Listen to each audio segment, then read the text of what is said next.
వచ్చే నెలలో జరిగే మేడారం సమ్మక్క సారలమ్మ మహాజాతర ఏర్పాట్లపై భక్తులు తీవ్ర అసంతృప్తి వ్యక్తం చేస్తున్నారు.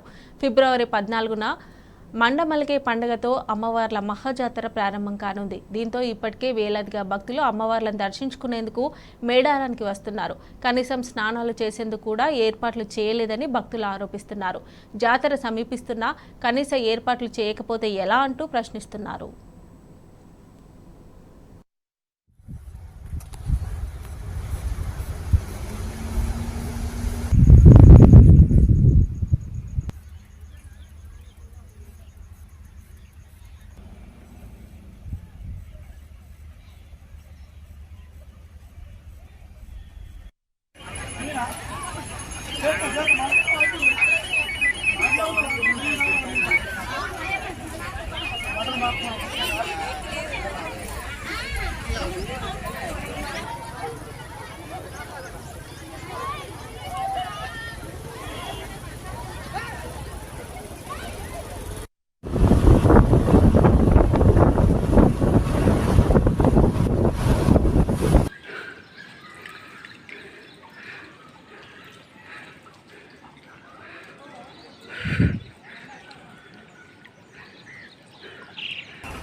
అయితే ఇక్కడ రాగా రోడ్లు మధ్యలో బాగాలేవు.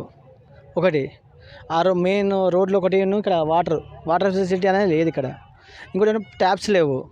లేడీస్కి అయితే లేడీస్ వచ్చినప్పుడు స్నానం ఇక్కడ చేయాలి ఏంటి ఏం అర్థం కావట్లేదు. ఇక్కడ వాళ్ళకు కూడా ఇబ్బంది ఉంది. ట్యాప్స్ లేడీస్కి సపరేట్ పెడితే బాగుంటుందని నేను అనుకుంటున్నాను. ఇక్కడ వాటర్ సప్లై 5,000 కోట్లు అన్నారు. ఇక్కడ ఏది చూస్తే ఎవరు లేరు, ఏమీ లేదు, ఎవరు పట్టించుకున్న కూడా లేదు. అది చూడండి, ఆ ప్లేసులు చూడండి ఎట్లున్నాయో. లేడీస్కి అయితే అసలు సౌకర్యాలు ఏమైనా ఉన్నాయా? లేడీస్కి ఇక్కడ ఏం లేవు. ఇక్కడ నార్మల్ ఇక్కడ స్నానాలు చేయడానికి, లేడీస్ బట్టలు చేంజ్ చేసుకోవడానికి ట్యాప్స్ కానీ ఎక్కువ నీళ్ళ సౌకర్యాలు ఎక్కువ లేవు. నీళ్ళు కూడా ఎక్కువ లేవు. ఇప్పుడు స్నానాలు చేయడానికి కూడా లేడీస్ కూడా చాలా ప్రాబ్లం అయింది బట్టలు చేంజ్ చేసుకోవడానికి. అవి కొన్ని మెరుగుపడాలని గవర్నమెంట్ కోరుకుంటున్నాం. ఇక్కడ మాత్రం ఎలాంటి సౌకర్యాలు కూడా అవపడట్లేవు. స్నానాలు చేసిన లేడీస్ బట్టలు మార్చుకోవడానికి కూడా ఏ సౌకర్యం లేదు. ట్యాప్లు కూడా ఏమీ వదలట్లేదు. వాటర్ కూడా మామూలుగా వస్తుంది. అందువలన చాలా ఇబ్బందికరంగా ఉంది.